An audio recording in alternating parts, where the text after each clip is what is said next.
Hello and welcome. In this video, we are going to be learning all about React. Here is the list of topics that we will be covering in this video. We're going to be moving really quickly in this video, so feel free to pause the video if you feel like I'm going too fast. Alright, let's get started.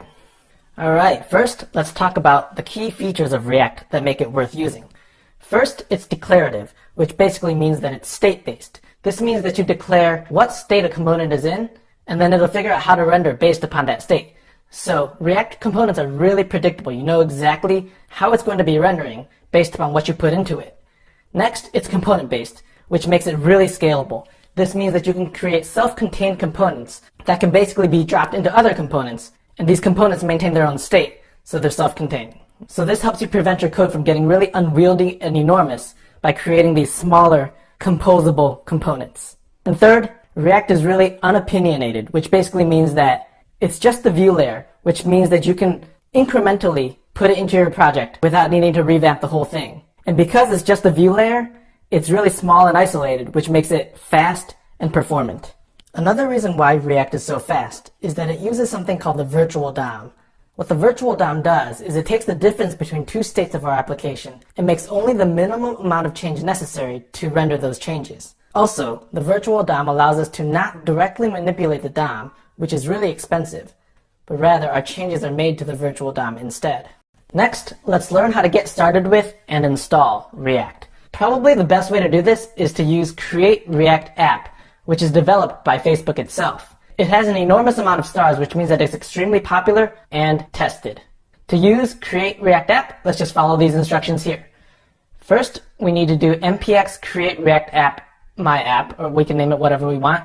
To use npx, we need npm 5.2 and higher, so we can go to Node.js and download the latest version of Node, which will give us that npx. So let's just follow these instructions here, and let's create a different folder name. So I'm going to do npx create react app, and I'm going to name it React Tutorial.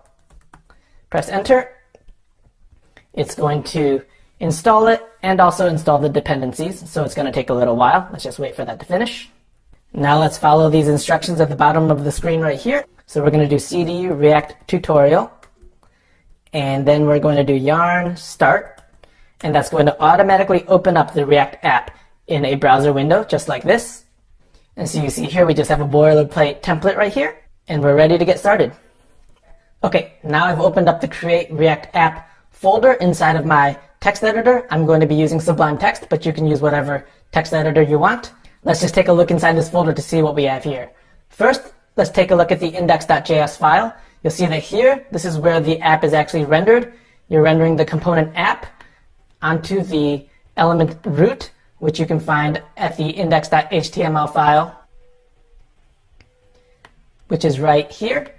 So the app is basically being rendered inside of this root ID here. And now let's take a look at this app component right here, which is going to be this file right here. You'll see that this file is not highlighted very well, so I would highly recommend installing a JSX syntax highlighter. Different text editors will do this in a different way. So here I would go to install package. Since I already have it, let me just show you where it is. Package. So the syntax highlighter that I'm using is just called JSX, so I would find something similar for your text editor and then install it. And once you have it installed, you can select the JSX syntax highlighting. I'm going to select that here. And now you can see that it's highlighted much cleaner, which is going to help us as we develop using JSX. Next, React is usually coded using ES6 syntax. So you'll see that this is not normal JavaScript. We have import React here, import logo. So import is an ES6 feature. Also this class app extends component, that's also an ES6 thing. So ES6 allows us to create classes using JavaScript, just like we can do in other languages. There's other unique things you can do with the ES6 syntax, which we'll go into a little bit later. For now, just know that React uses ES6 to help make developing React components more efficient and clean. Next, let's talk about the component or the class structure of React. You'll notice that here we have class app extends component. This component comes from React, which is basically the heart of React components.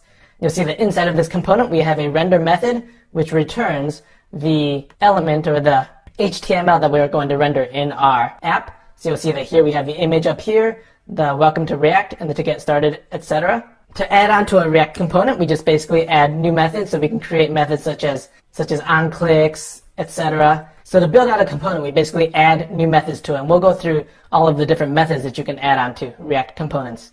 Next, React uses something called JSX syntax. Notice that we have HTML elements right inside of our JavaScript. This is kind of unusual. This JSX syntax needs to be compiled using something external. The way that I believe Create React App does this is it uses a Babel compiler inside of a Webpack, but it's all hidden away inside of this React scripts here, so we can't see it right now. We could see it if we ejected it, which would then bring all the setup stuff inside of this folder here. We could replace all of this HTML here with pure JavaScript, but nobody writes React that way because the HTML is a lot cleaner, it's a lot easier to see what your component looks like, and it's a lot more natural to write HTML than it is to write HTML using JavaScript. There's going to be a few slightly different things using JSX syntax than just pure HTML. You'll notice that here we use class name instead of just class. If you use class, it won't work properly, so make sure you use class name here. Other things that might be a little bit different are you'll need to use HTML4 instead of just for. But those things, if you make a mistake, there will be warnings in the console telling you what you need to use. Next, let's take a look at this render function. This is the foundation of React components because it actually renders what shows up on the page. So let's play around with it by replacing this inside with a h1 my app, and we're going to save it, and it's going to auto refresh just like that. And you can also place variables inside of the render HTML. You can say, let's say const title equals this is Michael's app, and then let's put title in here. The way that we put a variable inside of our JSX is we put single curly braces around the variable. So let's say title, we save, and now it says this is Michael's app. You can also put logic in here. For example, if we had const another title equals another title, and then we can have a ternary here. Say, let's say we want to do something like, this is very contrived, this isn't actually real world, but I just want to show you that you can put logic in here. We can say if true, oops, I should go back one. If true, we want to do another title, else we want to do title. We can put logic in there like that. Now it shows another title because this is true right here. Generally speaking though, we want to try to keep as much logic out of the JSX as possible and put them into helper methods above the render function. Now let's take a look at how to render lists. Let's say we have a const list. Let's just have an array of some strings. Let's say item 1, item 2, another item. To render this list, we can use a map method. So we can say list.map, and then item, and then let's just basically return item here. Let's save it. Now you can see that we have item 1, item 2, and another item rendered here. To make it look a little bit nicer, we can say, we can create divs around them like this to make them on new lines. So div, and then use a single curly brace to put in the variable, div like that, save it. Now you'll see that they're on new lines. Now let's learn how to set up event handlers in React. To do that, we can just add event handler attributes here. So for example, we have onClick here, and we can have a bunch of different ones. There's onClick, we can also have onMouseEnter, there's also onMouseLeave, we can do onKeyDown. Pretty much every event handler there is, you can put that into React. We can also do onSubmit for forms, not for divs. We can do onChange for inputs.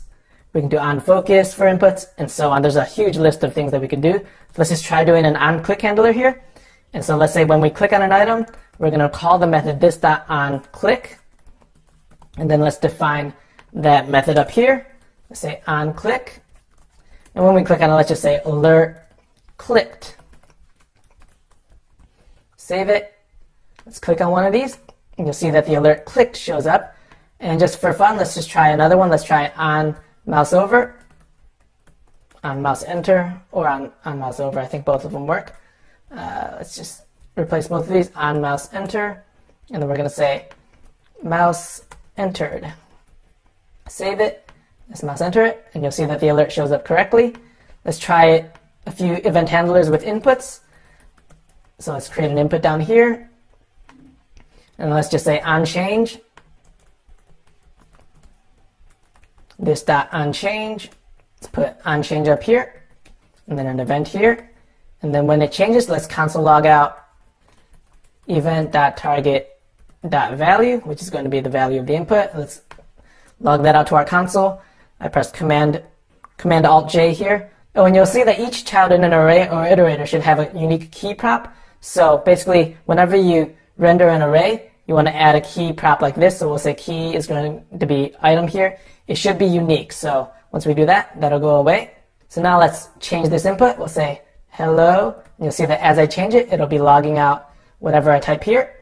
Just one more thing. Let's just try to onSubmit with the form. So let's just say onSubmit, this.onSubmit, and then we close it. Form, move this up, change this to onSubmit, and then we have an event there. And usually when we use onSubmit, we want to event.prevent default to prevent the page from refreshing. So say event.prevent default, and then we'll just say alert submitted. And we can submit it just by pressing enter. So let's try that. Here, enter, and you'll see that the submitted shows up. Next, let's talk about refs. If we add a ref attribute to an element, it's going to basically be a reference to that element. So we can do something like ref. And we used to be able to put strings here, or it might actually still work, so we could say input. But now the recommended way to do it is to make it a function. So a ref, it's going to give you an input as a parameter. And this is ES6 syntax. So basically input is the parameter. And we can say this.input is equal to input. So basically now this is setting this.input equal to basically this input tag or element right here. So now let's just say when we submit it, let's just basically console log out this.input. So since this is a reference to this input right here, we can say this.input.value. So that'll actually give us the value of the input. Let's try that out. So now let's type in hello and then enter to submit. And the reason why this error showed up is because this onSubmit needs to be bound to this component. And when you pass it in as a prop like this, it won't be bound correctly unless you bind it in the constructor. So with this class syntax with ES6, you get a constructor method where we can bind these methods to this component. So let's just create a constructor method here. And then usually we put in props here. And with constructors, you need to put in super props. It's just the syntax for that. I'm not sure exactly how that works, but that's not very important. So here we're going to say this.onSubmit is equal to this.onSubmit.bind this. I know this seems kind of tedious, but this is the general way to do it. There's another way to do it that might be a little bit shorter, but this is a really acceptable method, so that's fine. So let's save it. So now on submit, this will be actually defined, whereas it wasn't before. So let's put in hello, my name is Michael, enter, and you'll see now that it's logged correctly. Before, this was referring to the window, so this dot input was not defined, but now that onSubmit is bound to this dot input is indeed defined. So basically, whenever you pass in a method of the component to a element or to a component, you need to bind it to this component for it to work. Next, let's talk about state. We can manage the state of a component by creating a property called this.state, and it's going to be an object. So let's say we have a property in this.state called title, and let's say this is called app title, and then let's erase what's in here, and let's just set this title thing inside of an h1 by doing this.state.title, which is what we defined up here. So that should say app title here. So once we save it, it says app title. Next, let's talk about set state. This.setState is used to change the state of your component. So first, let's just get rid of this dead code right here, and also this logo, which is producing these warnings down here. So let's create a div with an onClick handler down here. You can only use onClick on certain elements. You can't do it on h1s, apparently. Let's say this is going to be onClick. Let's just say click here. And then let's say that this onClick handler, and well, let's just change all of these to onClick. So here we are binding the onClick to this because we're going to be using this.setState there. Otherwise, the this.setState won't be defined. So basically, we're going to say that onClick, when we click that div, we're going to do this.setState. So we're going to change this title here by doing title. Let's say new app title. So now when we click on it, it should change this title to new app title. So let's try it out. Click here, and you'll see that it worked correctly.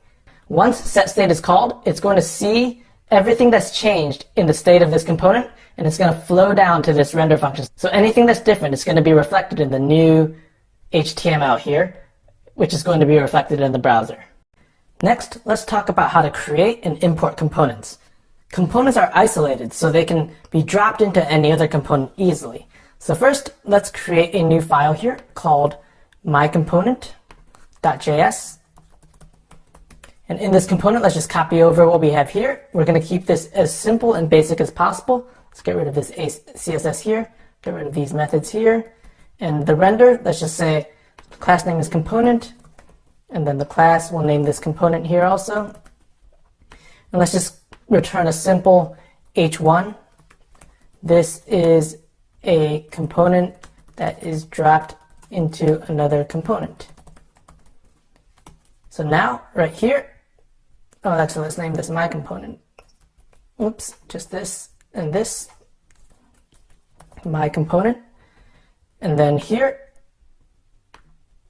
let's import in that component. So let's say import my component from /my component. And now down here, let's drop this component in here by doing my component, and we'll just close it like that. Now we save it.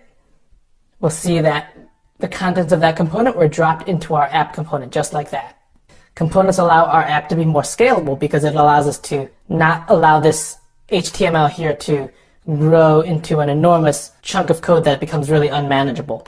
Instead, we can see that this my component has a name, and it's really easy to reason about it. And we can go into this file itself to edit just what my component deals with. Next, let's talk about passing and using props. We can pass props into our components by doing something like this. Let's make this multi-line.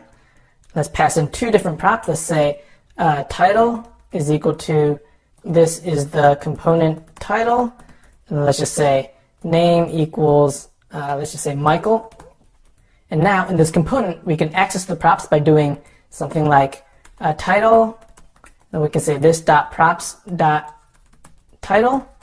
And then down here we can do name, this dot props dot name. And then let's close this and then save it. Now you can see that this is the component title was passed in, and Michael was passed in, and we've accessed it by using this dot props here. And to make it a little bit cleaner, we can destructure this. This is using ES6 syntax that we mentioned earlier. We can say const title name equals this dot props. That way we don't need to access this multiple times, and we don't need to write that out multiple times. We can save it like that, and it'll show the same thing. We can also pass methods in here. So if we wanted to pass in this dot onClick, we can say onClick equals this dot onClick. And then in here, we can say div click me. And then we'll say onClick here. And then onClick equals onClick.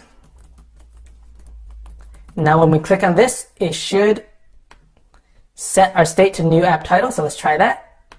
And it does indeed do what the onClick says it should do. Next, let's talk about prop types. Prop types are used to enforce the type of the props of a component. It can also be used to give an overview of the interface of a component. Basically, what props it accepts and what kind of props it accepts. Prop types used to be included in React, but now it's a separate package because a lot of people don't use them. But they are extremely useful, so I'd recommend that you use them. So to use prop types, let's install them. So npm i-s will install prop types just like that. And let's go into my component and define some prop types. So I'm going to say import prop types from prop types. So I'm going to say const prop types equals, and you'll see down here that we have 3 props here. So the way that we define these prop types, we can say name is prop types dot string. Let's say all of these is required.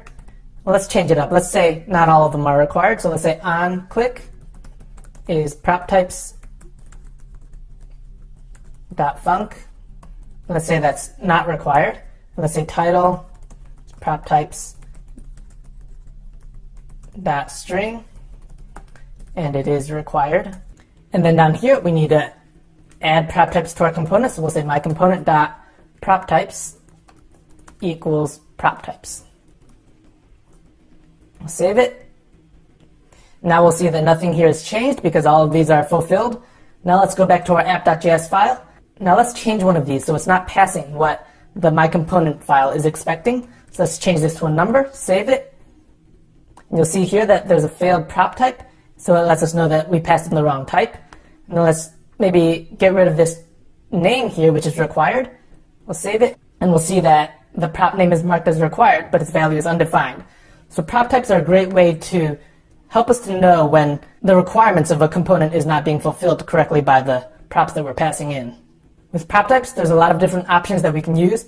If we had an object, we can say prop types.shape, and then we can define the shape of what we're passing in, or we can say prop types.array of, and then we can define what the array should look like.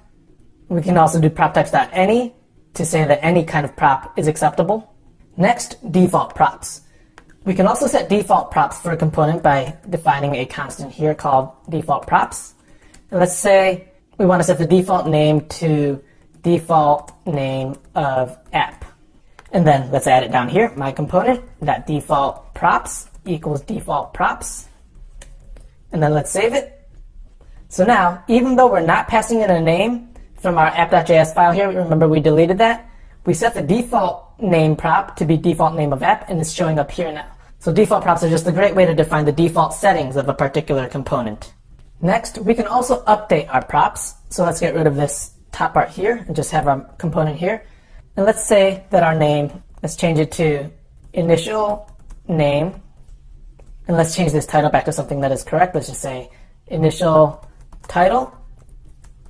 And let's actually make these our initial state. So we'll say title is initial title. And then name is initial name. And let's actually make these props the state. So we'll say this is going to be this.state.name, and down here it's going to be this.state.title. And now what we're going to do is on click, we're going to set the state to new app title, and then the name is going to be new app name. This is very similar to what we did with this.setState earlier, except now we're basically updating the props of another component. So when we click on the click me here, remember we have this onClick handler here, it's going to change the props of my component. So let's try that out. I click on click me, and these now change to new app title and new app name. So when the props of a component changes, the component will automatically figure out the minimum amount of change that it needs to do to update the display of the component. Next, let's talk about React lifecycle methods. If we click on this link right here, we'll see that the component has various lifecycle methods. So mounting methods would include component will mount, which will be run before component mounts, component did mount, which will be run after component mounts, component will receive props, which will be run before a component will receive props, which is pretty obvious. Should component update, basically should the component update based upon the new props and the new state that it's receiving. Component will update, which is run right before a component updates, and component did update, which is run right after a component updates. So let's make this smaller again, and let's test out some of these. So let's say up here, let's create a component did mount, or component will mount. Actually, let's just write in both of them, component will mount, and this doesn't take any arguments, and a component will mount, and a component did mount right here. Let's just log out what happens in them. We should expect that the will mount will log out before the did mount. So let's say will mount, and then did mount.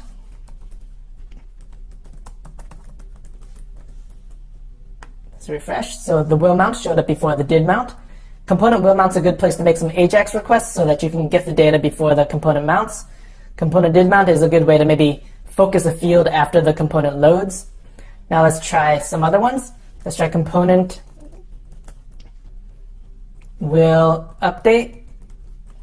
And component will update and component did update, they have two parameters. Component will update will take in next props and next state. So let's console log out those.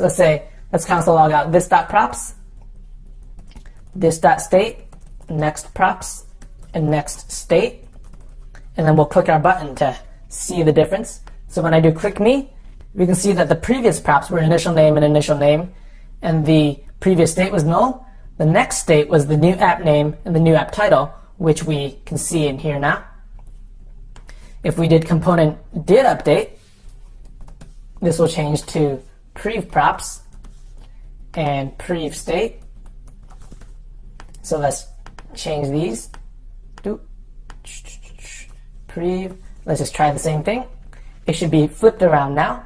So we can see that the props are now new app name and new app title, and the previous props were initial name and initial name. The other lifecycle methods are basically what the title says, so you can play around with those also. Should component update will return a Boolean. Let's just try that out really quickly. So should component update. And this will also take in next props and next state, but we're not actually going to use them. Let's just return false. So basically whatever happens, our component is not going to update. So now if we click on this click me here, it will not actually update. But if we return true, then we click on the click me, it will allow it to update. Next, let's talk about controlled and uncontrolled inputs. Uncontrolled inputs are basically just like regular inputs. You give them a initial, you can give them a default value or no value at all, and they will basically behave just like a regular input. So this is basically a regular input right here. You can also give uncontrolled inputs a default value. So let's say name, and basically it'll start off as name, and it won't be controlled at all. You can edit it, and it's basically free, whatever you type in here. On the other hand, controlled inputs are inputs where you control every aspect of the value and what happens with it. So let's say we give this a value of name. You're going to get a warning down here, because when you give a value prop, you also need an onChange handler so that you can actually control what this value is. You'll see here that if I try to type something in here, it won't change because I've hard-coded the value to be name. So I'm typing in this box and nothing is changing because this value is hard-coded to be name. So the way that we can control an input is, let's set this name to, let's keep it as initial name. And then let's just get rid of this title here. And then let's set this value to this.state.name. And then let's multi-line this just to make it a little bit cleaner. And then let's add in an onChange handler, which is what it's asking for. And we'll say let's just give it a different method name just to show that we don't have to name it exactly what the method, we don't have to name it exactly what this is. Let's say this.update name. And we'll need to bind it up here since we're going to be using this.setState in here. So update name, we'll change this to update name. And then basically when we type, we're going to get the event here, and we're going to set state, and we're going to set the new name to the new value in the input. So we'll say the new name is going to be event.target.value, which is going to be the value of the input. So now when we type, every time we type, it's going to be updating the state, it's going to be changing this name, and this name is going to be fed back into this input down here. Controlled inputs are useful for forms where you need to keep track of every input in the form. You can also control text boxes. So let's say we have a type equals checkbox. So here, let's say checked is equal to true. And we'll change this to checked, this.state.checked. Save it. So we'll see that that starts off as checked. And when we click it, nothing happens because this is controlled as checked. If we made it default checked, we would indeed be able to change it because it is no longer controlled. So here you can see that I can actually uncheck it. But let's move this back to checked and make it controlled. And then now onChange, let's say this.update check, update check. We'll say get rid of this event here. We could make this event.target.checked, but let's just say checked will be the opposite of what it previously was. So the opposite of this.state.checked. Let's try it out now. Now you can see that we're able to indeed check and uncheck this checkbox. You should use controlled inputs when you want finer-grained control of the inputs that you're using. Next, let's talk about some strategies for rendering that might make your code a little bit cleaner. So let's say here we just have a regular title, an h1 title. And we want to decide whether we want to render this title or not. So let's say we have a state here, should render title. And let's say it's false. So some strategies that we can use are, we can say, we can have a render title method up here. We can say if this.state that should, so basically if we should not render the title, we return null. And this is a common pattern that we use to show that we don't want to render anything. Otherwise, if we should render the title, we'll return the h1 here. And then here, we can put it in our single curly braces to put in JavaScript logic, render title, and we'll save it. Oh, and we need to delete this method since we got rid of it. So let's save it. Basically now it won't render the title, but if we change this to true, it will render the title. Another way to do the same thing is we can put a ternary in here, so we can say this.state.should render title. Basically, if it should render the title, we will return this h1. Otherwise, we will return null. So here again, it's blank. If we put true up here, it will render the title.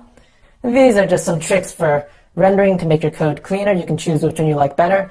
If we put too much of this down here, it might make it ugly down here. So sometimes it's good to move this logic up into a new method up here like this. Next, let's talk a little bit about routing with React. So for our Create React app, if we search for router here, they'll give you instructions for adding a router. So let's click on that. And it says here adding a router. We can do npm install --save react router dom. So let's go ahead and do that. Let's just install that here. npm i-save. This is just shorthand for that. React router dom. And then there's a basic example here. So let's click on that. And it gives you, let's make this a little bit bigger. It gives you some sample code here. So let's replace our main component with this code right here. Let's replace app.js here. Save it. Let's go back here now. And so you'll see here that this code has generated something new in our app. Let's take a look at what it does. It has the about, it has the topics, and you can see that the URL is changing appropriately up here. Let's just take a look at this file right here. You'll see that React Router DOM, we're importing browser router, route, and link. And so this router is the wrapper around our entire component. And then the link directs us to specific URLs. So you have the to attribute here. So this clicking the home will direct us to the slash here. Clicking on about will direct us to /about, just like that. Clicking on topics will direct us to topics. And then the route here, it basically says that when we hit the /route, we're going to load the component home. When we hit the about route, we're going to load the component about. When we hit the topics route, we're going to load the component topics. And then here we're defining the actual components. So we're basically doing everything in one file here. So the home, you just display home, about displays the about, and then topics displays this list of topics here. And then down here, we're basically exporting the basic example, which is the component up here. Okay, so now we're going to build a simple CRUD app using what we've learned. We're not going to set up a server or a database or anything. We're going to keep it simple, so we're going to be using local storage. So we'll just be reading, saving, updating, and deleting our data from local storage. So to begin, let's start over by doing npx create react app, and let's just do react app. Wait for that to install. And then let's cd into the directory, and then do yarn start, and then we'll see it show up in the browser.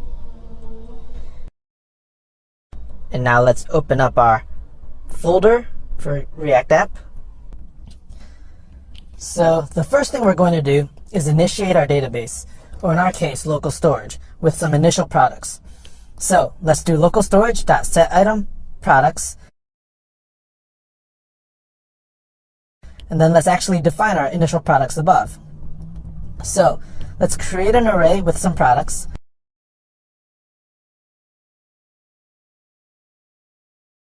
Let's say the first one has a name of iPad and a price of 200.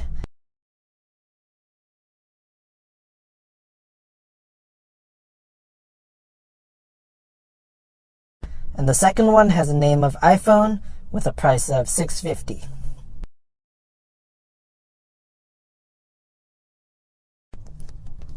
And then let's set products as the JSON stringified version of the array that we just created.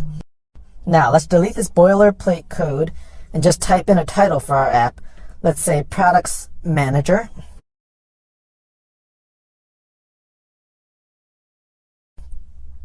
And now let's fetch or read our products from local storage. we're going to do this in component will mount. So let's create that method, and then in there, let's type local storage.getItem products.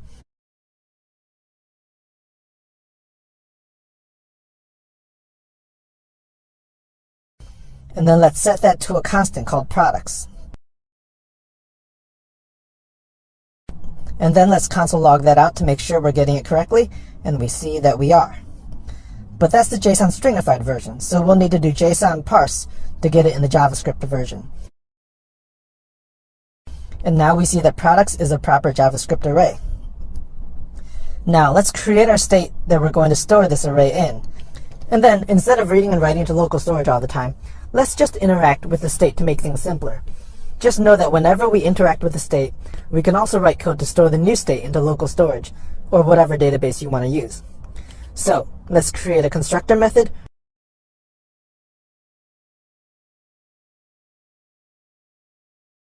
Write super props. And then create our state object, where we'll just have one property called products, and it'll start as an empty array. Next, in our component will mount, after we get the products, let's use setState to set the products to the products we got from local storage. And then let's display our list of products by going to the render method.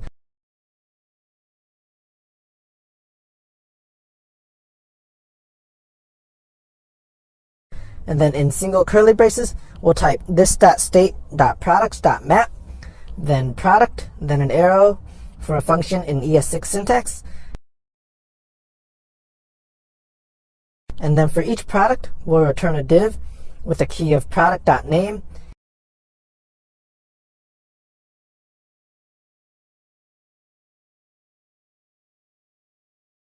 And in this div, let's display spans that contain the product name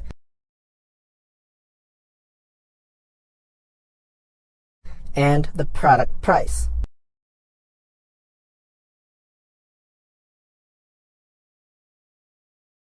And then let's save to see if this displays correctly, and we see that it does. Next, let's create a separate method for getting our products, which we'll be using later on. So let's create a method called getProducts, and in here we'll just paste what we wrote in component did mount. And then in component will mount, let's put this.getProducts, and then save to make sure we didn't break anything. Now, let's write code to delete a product. First, let's break up what we have here into multiple lines to make it look cleaner. To get the pipes to keep their spaces, let's use asterisks in single curly braces, which are another ES6 feature. Asterisks make sure that spaces are preserved. Let's make a new section, and then let's create a delete button.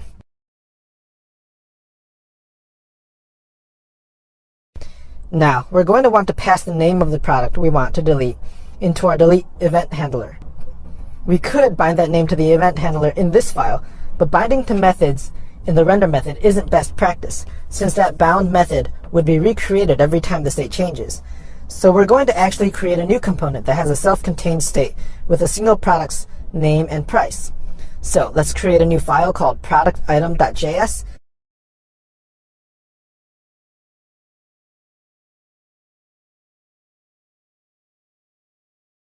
And then let's copy over the code from the other file and just adjust it for our purposes. Let's delete the code up here.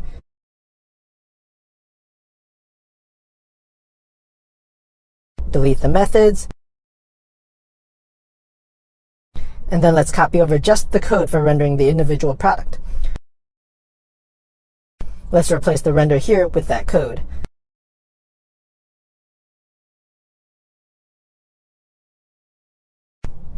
And let's rename the component product item.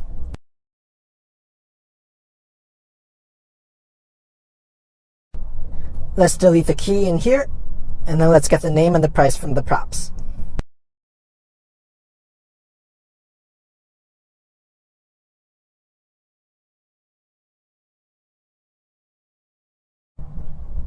And then in app.js, let's import our product item component from //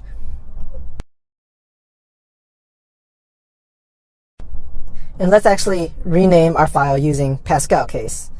So productitem.js.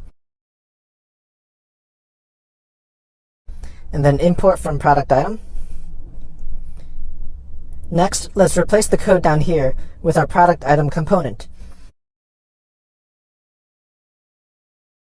And let's give this a key of product name. And then let's pass in the name and the price of the product. We could pass in the name and the price separately, like this, or we can use the ES6 spread operator, which will basically pass them in all at once by using 3 dots, like this. Let's save it. And we actually need to delete the products from our product item file since we're accessing the name and price directly from our props now. Save it, and now we see that everything displays correctly. Now let's create our onDelete method. It's going to take a name as a parameter. And let's just console out that name for now. Next, we want to pass this onDelete method into our product item component. And since we're eventually going to use this .setState in this method, we'll need to bind the context to this in the constructor first. So we'll write this.onDelete equals this.onDelete.bind this.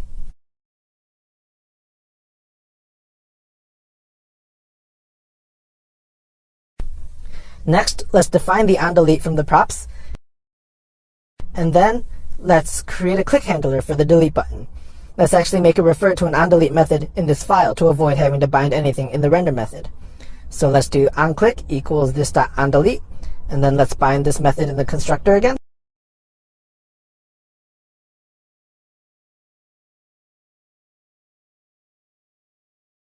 So let's do this.onDelete equals this.onDelete.bind this. Next, let's define the onDelete method, where we're just going to pass the name into the onDelete method that's being passed in as a prop from app.js. Let's do this.props.onDelete, and then pass in this.props.name. And we can actually use destructuring to make this look cleaner. So const onDelete name equals this.props, and then delete the this.props below. And now when we click on the delete button, we'll see that the name is logged to the console. Now let's define the onDelete method where the product will actually get deleted. First, let's clean up some code. We need the getProducts method to just return the list of products. So let's set the this.products in component will mount to be a variable. And let's move the this.setState up to component will mount.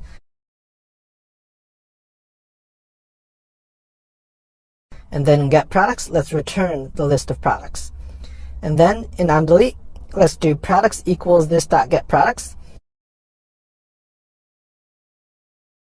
And then let's do const filtered products equals products.filter.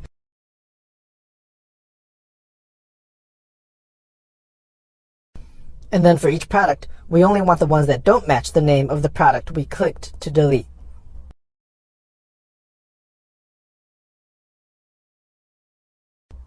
And then let's console log that to make sure we're getting the array we expect. And it looks like we have an onDelete that we're not using, so let's first delete that. Okay, so now if we click on the delete button for a product, we can see that an array of just one product is correctly logged to the console. So then we want to set the state of products to the filtered products.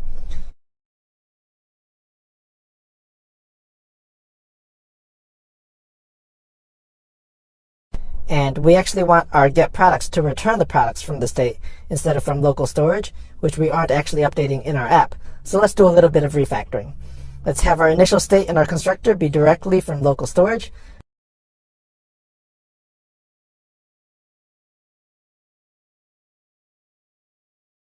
And then let's change our getProducts to get the products from this state. And now, if we click on the delete buttons, the products will properly delete.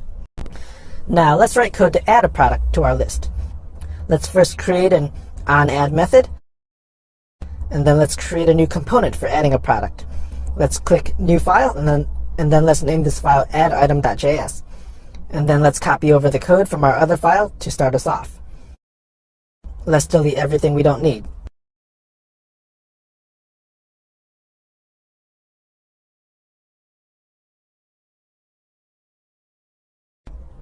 And then let's rename this component to add item. And then in app.js, let's import add item from /add item.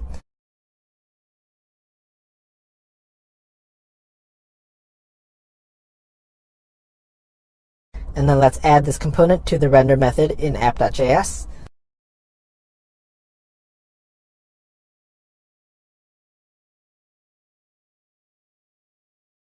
And then in add item, let's create an input with the placeholder name.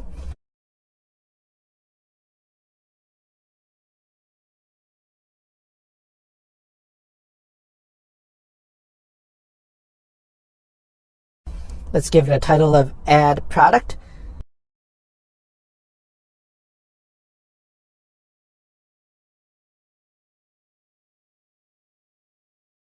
And let's actually rename this file to be add product.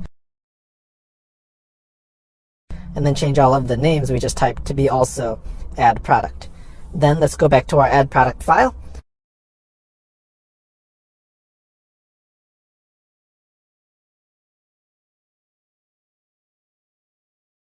And let's add an HR tag to separate it from the list.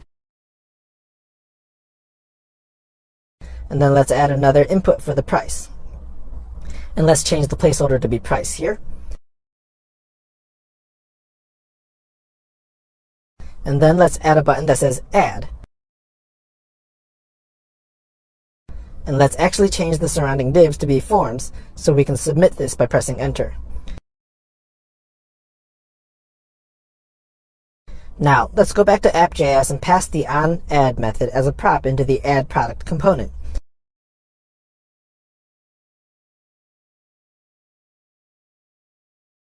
And we'll also need to bind this method in the constructor. So let's do this .onAdd equals this .onAdd.bind this.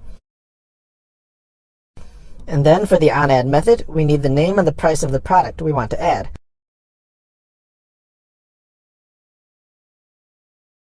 And let's just console log the name and the price here for now. Now let's go back to the add product component and let's add an onSubmit event handler to the form tag. That's going to be equal to this .onSubmit, which we will also bind in the constructor.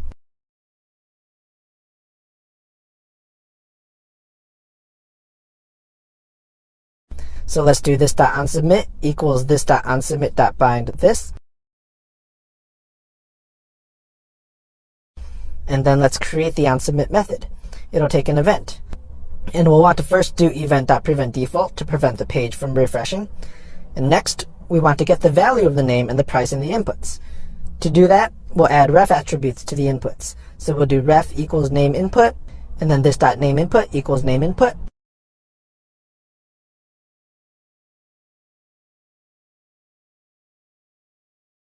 And then price input, and then this .price input equals price input.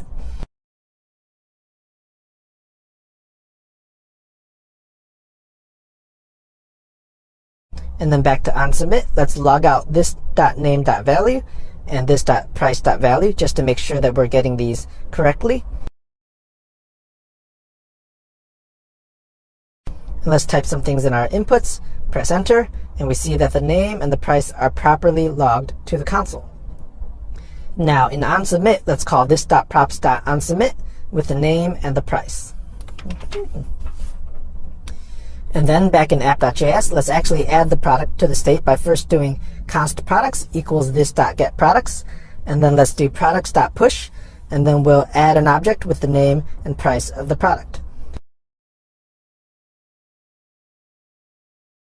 And then we'll do this .setState products.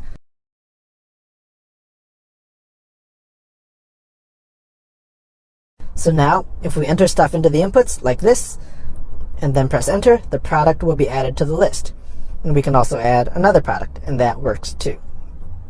But notice that the name and price stay in the inputs after we add the product. Let's clear those out when we add the product. So let's go to the add product file, and right at the end of this method, this .nameinput.value equals empty string, and this .priceinput.value equals empty string. So now, when we save our product, the input fields will clear out properly. Now we want to be able to edit our products. Let's start by adding an edit button right before the delete button. So let's add the button, and then let's add a pipe between the buttons, and let's change the text to be edit, and the onClick handler to be this .onEdit, and then let's bind this .onEdit in the constructor.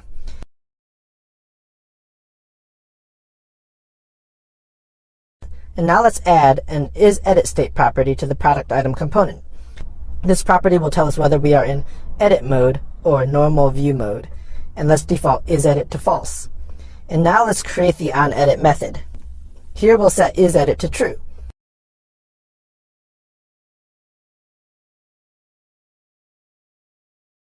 Then in the render method, if this.state.isEdit is true, then we will render the edit version.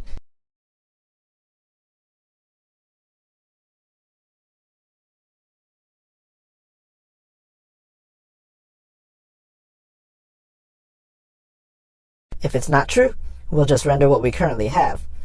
In the isEdit version, let's just put an empty div there for now to see if it works. And we need a tag that surrounds this code in the non-edit part.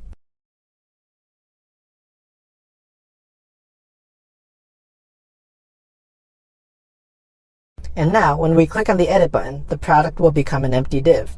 So now let's write the code for the edit part of this ternary. To do this, let's copy over the inputs and the button that we have in our add product file.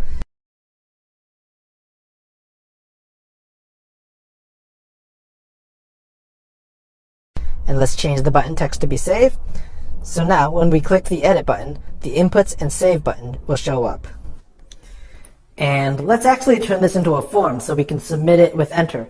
And then let's create an onSubmit event handler that calls this onEditSubmit.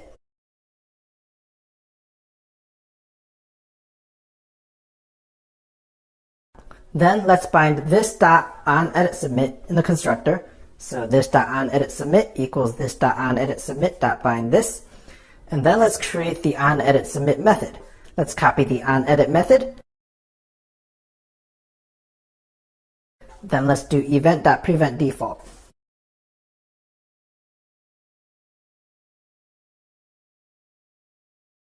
Then let's go back to app.js, and then let's create an onEditSubmit method there that will take a name and a price.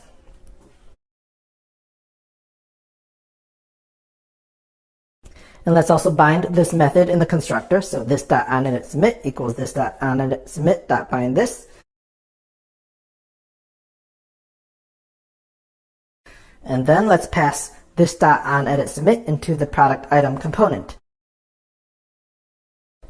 And then back in productitem.js, in the onEditSubmit method, let's call this.props.onEditSubmit and pass in this.nameinput.value and this.priceinput.value.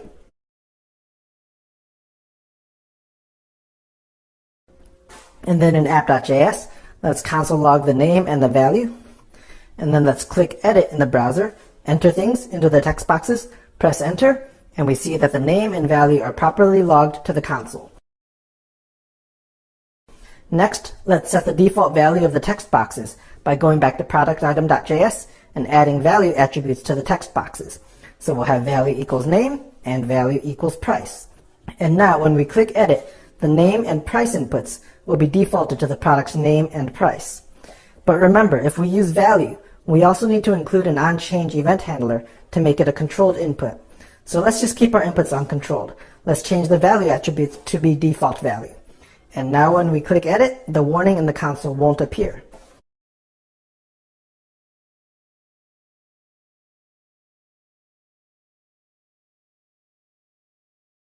Now let's write code to actually edit the product. Back in app.js, let's write const products equals this.getProducts, and then we'll do products equals products.map.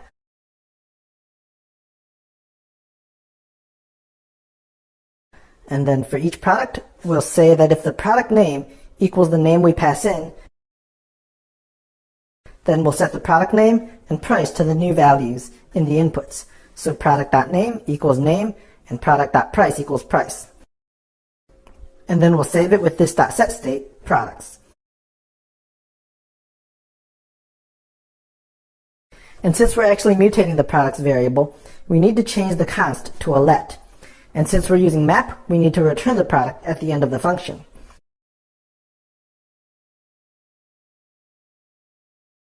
And then after we submit, we need to change back isEdit in product item to false. So let's write down here this.setState isEdit false. And we need to do something else too. In productitem.js, we also need to pass in the original product name since we're going to be using that to find the product in the full list that we need to edit. Normally, we would use a unique ID for something like this, but we're just trying to keep things simple in this tutorial. So let's pass in this.props.name for our third argument. And back in app.js, let's add original name as a third parameter. And we'll say that if product.name equals the original name, then we'll update the product to the new name and price. And now, if we click edit and then change our inputs to new values, and then press enter, you'll see that the product in the list updates correctly. And let's just edit the other product too, just to make sure, and we see that that one updates correctly too.